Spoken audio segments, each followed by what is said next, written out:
Je vais parler. Je dis bien, je vais parler. À un moment donné, il faut percer l'abcès. Même si vous dites que je suis méchant, je vais quand même le dire. Je dis bien, même si vous dites que je suis méchant, je vais quand même le dire. Regardez d'abord ça. Regardez. Le Pacamato s'est caché dans son trou. Il a peur de notre nom. Il y en a. Voilà le lien qui arrive. Voilà le lien, Très bien. Je vous ai demandé de regarder d'abord ça. Et quand je vais parler maintenant, il faudrait d'abord que j'attire votre attention. Quand je vous demande de regarder d'abord cet extrait-là, je n'ai aucun problème avec le fait que ces mamans-là, avec le fait que ces dames-là soutiennent le candidat du RDPC. Car chacun est libre de soutenir qui il veut. À partir du moment où c'est bien entendu là-bas, je vais vous dire pourquoi est-ce que j'ai dit que je vais percer l'abcès. Et que c'est malheureux de voir ces dames-là que vous avez écoutées chanter, se comporter comme elles se comportent là. Je vais vous dire pourquoi est-ce que j'ai dit que c'est très malheureux.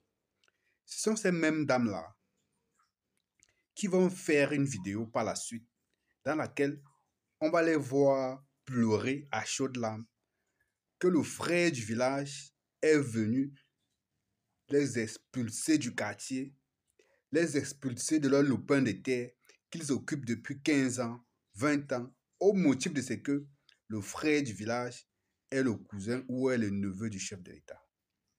Ce sont ces mêmes mamans-là à qui on va dire ne les regardez pas, ne les écoutez pas, ne les soutenez pas parce que ce sont vos ennemis. Ils veulent arracher le pouvoir à votre frère, au président Paul Biya. Ce sont ces mêmes mamans-là qui se laissent instrumentaliser, qui se laissent manipuler au profit de quoi, les amis? Au profit de quelques bouts de tissu de paille, au profit de quelques billets de banque. Billets de banque là, c'est même combien? 2000, 3000.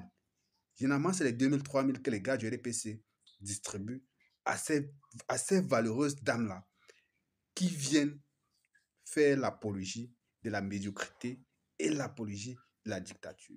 Je ne vais pas dire ici qu'elles ne sont pas conscientes de ce qu'elles font parce que ce sont nos mamans. C'est à elles de nous guider. C'est à elles de montrer le vrai et le droit chemin.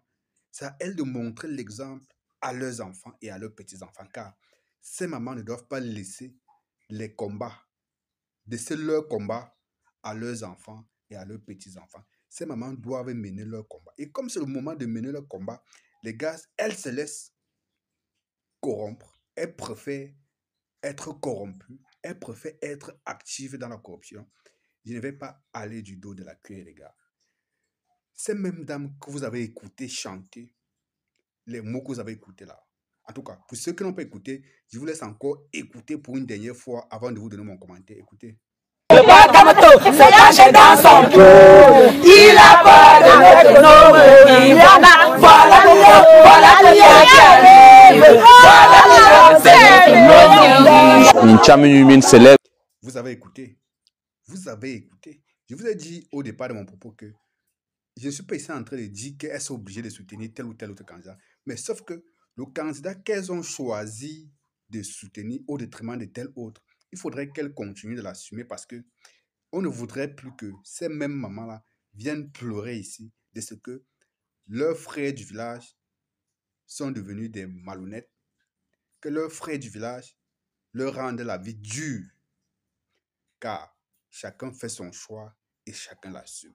J'étais en train de vouloir vous dire que cette même dame-là qui sont en train de chanter, de dire ce que vous avez écouté là, elles vont finir de chanter, lécher l'huile de la sardine, prendre leur 2000, marcher, patauger dans la boue. Je dis bien patauger dans la boue pour rentrer chez soi, chacune d'elles. Parce qu'elles sont dans les localités qui n'ont même pas de route. Ce sont des pistes boueuses, poussiéreuses, dans la brousse, parfois même dans une localité qui n'a même pas d'électricité depuis 43 ans. Je dis bien, pour la plupart, elles sont souvent issues des localités qui n'ont même pas d'électricité depuis 43 ans, qui sont issues des localités dans lesquels il n'y a même pas un véritable centre de santé. Issus des communautés dans lesquelles tous les jeunes sont au quartier, ne font rien, sont devenus des buveurs de njab. Oui, elles vont rentrer dans ces conditions-là. Pourtant, elles sont allées célébrer, elles sont allées crédibiliser un régime qui leur a tout pris, qui leur a tout volé. Un régime qui les oppose contre d'autres Camerounais au seul motif de ce que l'autre est contre leur frère et qu'il faille tout faire et qu'il faut tout faire pour que leur frère conserve le pouvoir. Tout ce qui intéresse ces gars, c'est la conservation du pouvoir. Mais ces mamans continuent de soutenir ces brigands-là. C'est pourquoi j'ai commencé mon propos en disant que c'est honteux et que je vais percer l'abcès en le disant. Chaque jour, nous voyons ici sur la toile, dans les réseaux sociaux, des dames pleurer et crier de ce que l'État a abandonné leur localité. On a vu des populations de l'arrondissement d'Aquaman pleurnicher ici là et appeler le professeur Maurice Kamto et dire qu'il se rallie au professeur Maurice Kamto. On a vu les populations de plusieurs autres localités, certaines populations avoir le courage de dénoncer. On a vu certaines élites du sud même et du centre avoir le courage de dire au président Paul Biya qu'il a lamentablement échoué depuis 43 ans. C'est ça, c'est cette attitude qu'on attend des parents, de nos mamans qui sortent des zones pareilles. Pas de venir davantage en 2025, à quelques mois de la présidentielle, crédibiliser cette dictature-là, vieille de 43 ans, les amis. Ce n'est pas possible, ce n'est pas acceptable. Ces mamans-là ne peuvent pas fuir leur combat et laisser leur combat à leurs enfants et à leurs petits combats, et à leurs petits-enfants, autant pour moi. Ce n'est pas croyable, ce n'est pas admissible, les gars. Dites-moi en commentaire. Bah, ce sont ces mêmes mamans-là qui vont venir par la suite ici là, pleurer, faire des vidéos pour montrer comment est-ce elles sont abusées par leurs propres frères. Pourtant, le moment qu'il fallait faire le choix utile, elles ont préféré choisir le frère du village, elles ont préféré choisir lécher l'huile de la sardine, elles ont préféré choisir des tissus de pagne, elles ont préféré choisir d'encaisser 2000 francs. Oui, on ne peut pas les dédouaner, ce sont les adultes. Chacun assume son choix. C'est comme ça, les gars. C'est comme ça. Dites-moi en commentaire si j'exagère. Comment vous voulez que on construise le pays avec des parents, avec des aînés qui ne sont pas des exemples? Elles ne sont pas des exemples.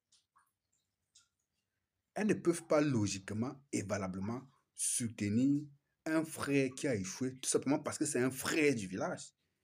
Est-ce que le fait d'être frère est un critère de soutenabilité? Non. Dans une société normale, ce n'est pas un critère de soutenabilité.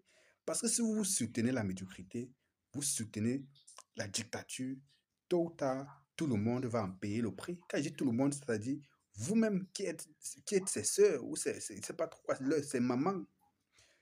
Le Cameroun n'a que deux ethnies. Le Cameroun n'a que deux groupes de personnes.